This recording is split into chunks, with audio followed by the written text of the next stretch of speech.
If you got a shingle roof that's 15 years old and a shingle blows off of it, I can send a tech out to put a new shingle in there in 5 minutes. And we know which shingle it is. If it's metal, we're searching. A standard roof has like 4,000 screws. Come on. You really going to like be confident that you fixed it? There's 4,000 options here.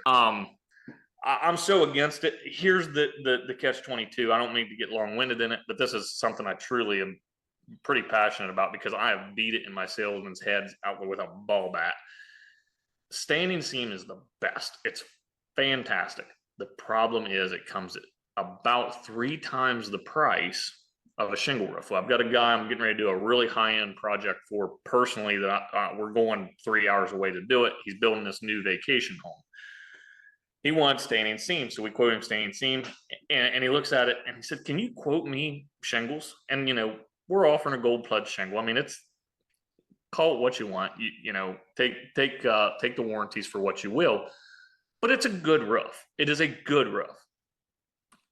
I'm quoting this thing ice guard the whole thing. So this is a really high end shingle job. It's in the mountains. It's on a ski resort. That's why. So I'm almost a third of the price with shingles. I'm less than half.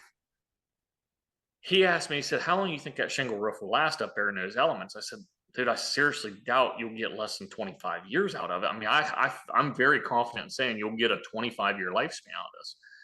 He's like, "Why the hell would," he said, "I'm not going to be alive in 50 years. So I can put that roof on twice and still be money ahead than standing seam."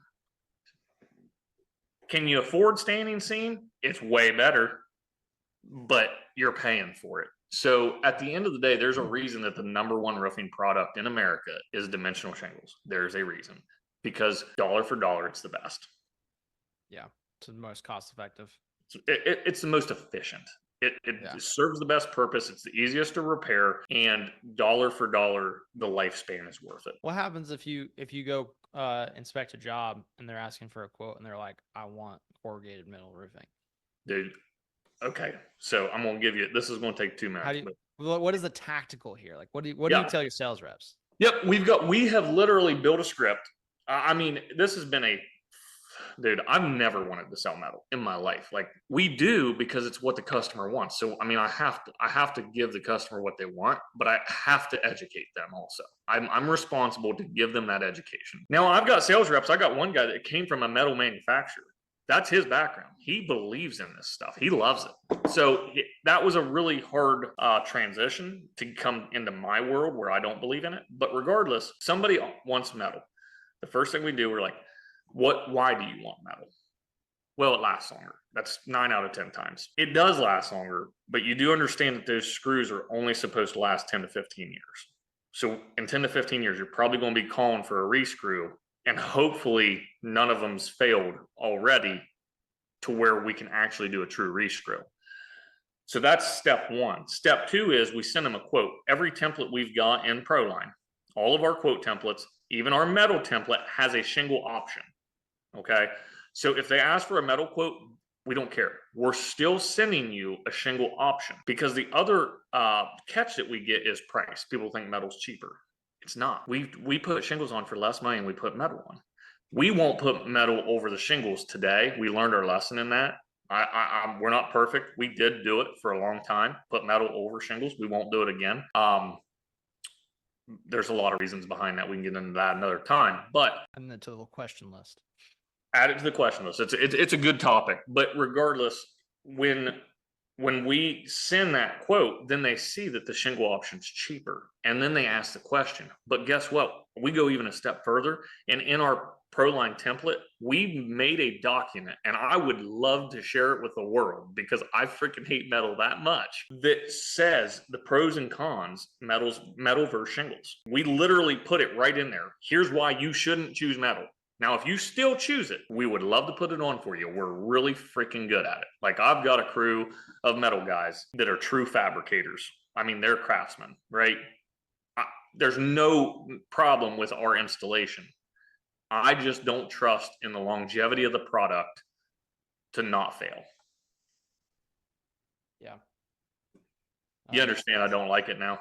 Yeah, I get it. I get it. It does look, that sanding seam looks so good though. Oh, it Have you looks so seen, good. have you seen Dude, the new, I don't know if they're doing it out there or not, but where they have the shingle on the top and then the accented sanding seam?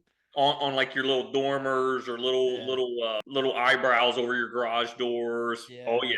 The one that I'm telling you we're going to do up in the mountains, we're Yeah. still doing standing seam on the eyebrows. Oh, nice. Yeah, that's exactly what we're doing because Yeah. it's like 4 square or something of standing seam and 60 square shingles or something, But Yeah. yeah, no, it looks fantastic.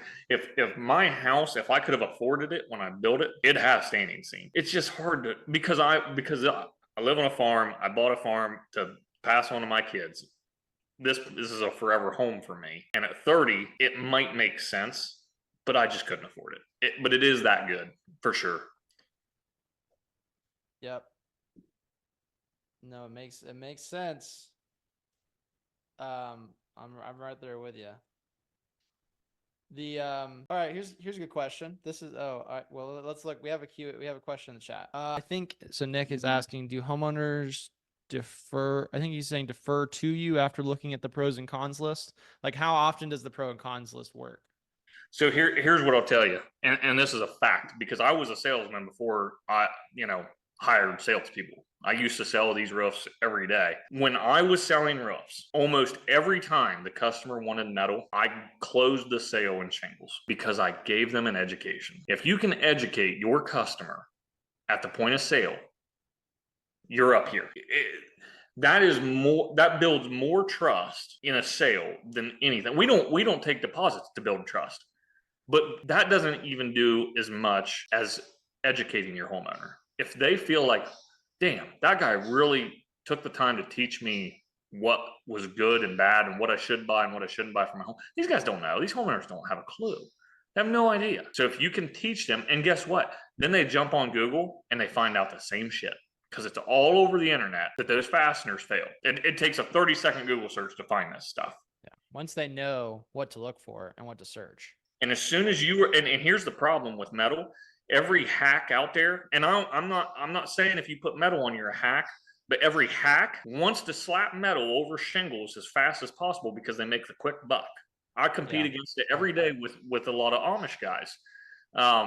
That's our biggest competition because they'll come put metal on for next to nothing. They'll do it super cheap because they don't tear off, they don't do it, they don't do any prep. Metal's iffy at best. The installation, they don't use a lot of trim that they're supposed to use, so they can do that for very cheap.